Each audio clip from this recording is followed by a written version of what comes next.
Hey guys, and welcome back to Jakira's World. I'm sorry it's been a minute since I post. I have a lot going on right now. I am still working and I am on my last week of my master's program, guys. I'm so excited. It's been a long road, but I'm ready to get right into it. I'm also 33 weeks pregnant, as you can see, and so the baby will be due here in about April. And I also want to talk to you guys about my gestational diabetes, as well as some things that I experienced in this third trimester. So let's just get right into some things I experienced this third trimester that I did not, or that I do not remember experiencing with the first two. Honestly, I'm not even for sure if I did experience these things. If I did, I just don't remember. This is my craft desk behind me. I'm still in the living room, but I have the kids stuff on one side and my craft area in another. So I actually went on Google. If you guys like Google, they have a list sometimes of like, if you want to look up stuff, you can find it. And I feel like some of the stuff is true. Now, if you're sick, do not get on there asking Google, what you may have or what's going on if you're sick, because you'll get on there and think you're about to die. So these are some things that people experience during their third trimester. One is shortness of breath, which is what I'm actually kind of experiencing as I'm speaking to you guys. Like I can't talk for a long period of time without having to take the time to breathe. So, but it's not bad at all. Frequent urination, yes, honey.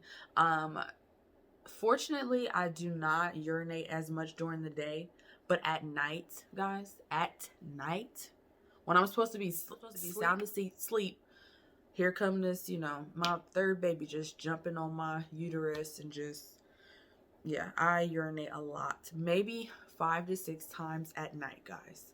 No exaggeration.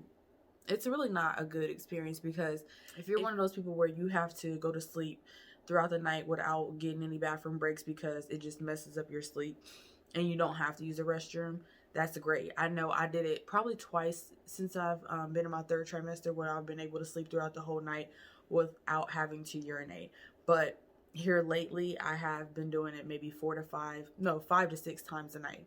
No exaggeration. So that is definitely one for sure. Next one is swollen feet and ankles.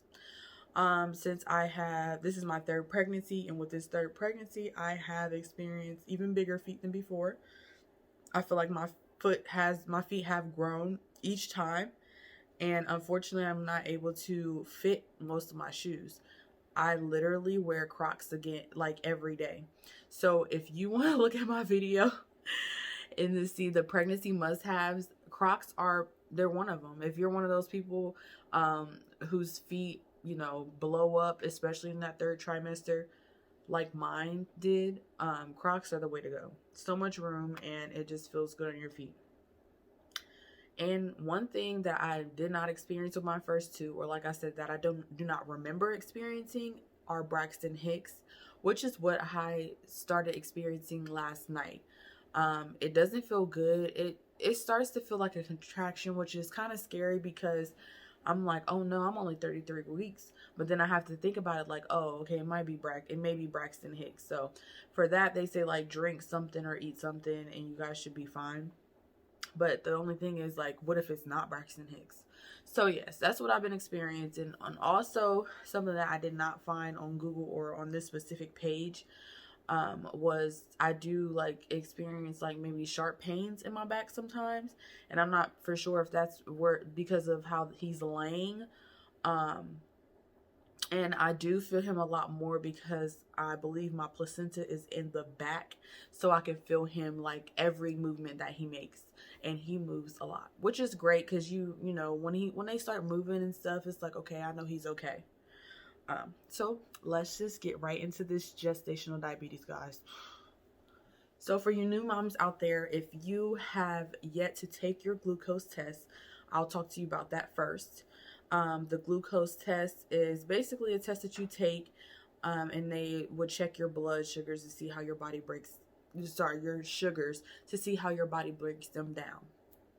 So what you do is you go into the doctor's office, and this is how my doctor works specifically. They gave me like this, the bottle with like this sugary substance in it. Kind of tastes like a really, really sweet pop. They give you that. I took it home, and then for my next appointment, I took the sugary substance 45 minutes before my appointment time. You come in, they ask you, hey, when do you take the drink? And you'll tell them, I took it at this time. I think you have to take it within maybe 2 to 3 minutes or 1 to 2 minutes, something like that. I drink mine really fast because it's not the worst taste in the world, but it's just really sweet, and it's just something that you don't want to like sip. You want to get it over with. So you do that. They check your blood. So they, put the needle in your arm and get your blood. And then they call you back in a couple of days to let you know if you passed the glucose test. Unfortunately, they called me back and I did not pass the glucose test, which means that you have to take the 3-hour glucose test. So, oh my gosh, this one is just annoying because you have to stay there for 3 hours. So with that, you take another sugary substance drink with twice the amount of sugar, which is horrible. Like the first one is like, okay, it's real sweet, but it's not too bad. The second one is just, it just tastes like a whole bunch of sugar in your water, and it's just disgusting. So I took that. I drank that even faster than the first one because it was just so gross. So before you take that drink, though, they do take your blood, and then you take the drink. And then an hour after that, you have to get your blood drawn again. The only thing about that is, with my first pregnancy, I did experience gestational diabetes. With my second, I did not. My first pregnancy, I had a doctor's office that was inside of a hospital, so I was able to walk around and within those 3 hours. So it kind of like made the time go a little bit faster. I have a new doctor now, and this doctor's office is in a plaza. So instead of me walking around like the hospital or walking around like the plaza, I had to stay in the room. I had to stay in the room where you get your checkups during pregnancy. I had to stay in the room for 3 hours. So they come in every hour and check and draw your blood. And then a couple days after that, they'll call you to tell you if you passed or failed. So, of course, I failed again. And at that point, they contact a dietitian and send them your information, and the dietitian contacts you to set up a date for you to come in and meet with them so that they could talk about gestational diabetes with you. So I had a machine that I usually check my blood with, but I lost it maybe when we moved, so I had to go out and purchase a new one. So I purchased a new one, and then I ended up having my appointment with my dietitian, and these are just some things that she gave me that helps me out a lot, and I'll share with you guys. So first things first, you have to check your blood, and these are like the papers that they gave me. So like you will check your blood. So fasting is the first one. That's like when you first wake up, and then you'll take your blood again 2 hours after breakfast, again 2 hours after lunch, and then 2 hours after dinner. So guys, it's crazy. And they wanted you to stay in like the 65 through 95 for like when you first wake up, 65 through 120 when you like after each meal. And those are the sheets. They're really helpful because you can just keep track. You can put your dates up here, and then your name, and then the dates right there, and then your blood sugars. So I'm gonna open my kit too so you guys can see what's in there, because it's crazy. And then also have printed out this other paper that they gave me with like a sample meal plan, so you guys can see that. So with the sample meal plan, for breakfast, they want you to have 15 to 30 grams of carbohydrates. Guys, do you know that's like one piece of bread as far as carbohydrates? And actually, most pieces of bread are more than 30 grams of carbohydrates. Like, it's crazy. And then for like they want you to eat snacks in between. So basically, you're supposed to have the 6 meals, or three, like breakfast, lunch, and dinner, but with snacks in between. And that's exactly what they want you to do here. For the snacks too, they want you to have about no more than 30 grams of carbohydrates. For lunch and dinner, however, they do up the carbohydrates to 45 grams, which is probably one piece of bread if you're going to do carbohydrates. They want you to have fish and cheese, and like, you really have to be on a diet with this, guys. It's crazy. They want you to stay away from like most starches, starchy foods like corn, potatoes, no pop, nothing like with a whole bunch of sugar in it, basically. It's good if you are one of those people that aren't disciplined and you really want to do better, but it's hard. This kind of makes you do better, because you're not only doing this for you, but you're doing this for the safety of your child too. They say that the baby can come out really big, which could be bad depending on their shoulders. May get stuck when they come out, so obviously we don't want that.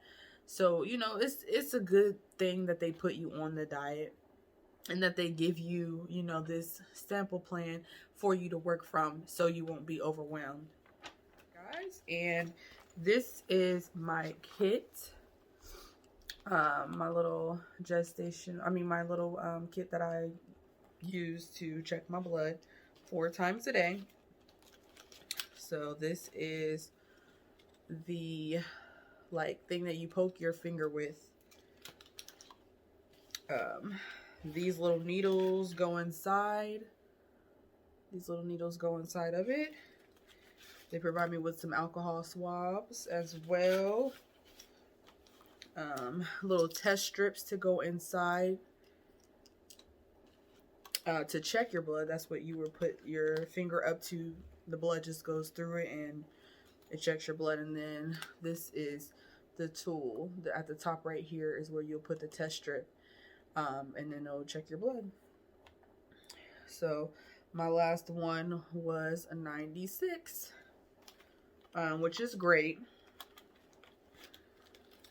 Well, it's great if it's after fasting. If it's fasting and you're 96, you might need to go do something or change your diet at night, because it may have affected that.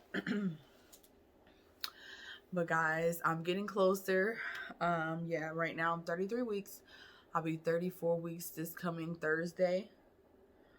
And yeah, I want you guys to I just wanted to tell you guys about gestational diabetes and just some things that I experienced in my 3rd trimester so far.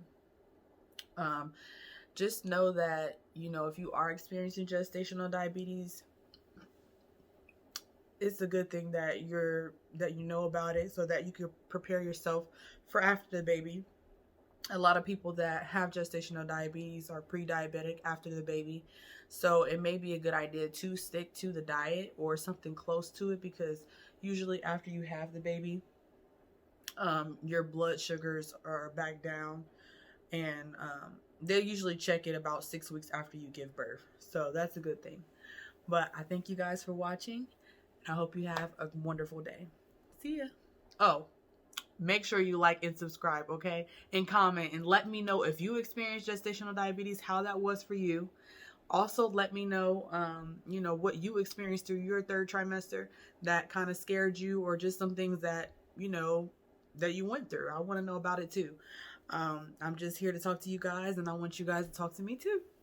So, again, thank you for watching, and like and subscribe. See ya.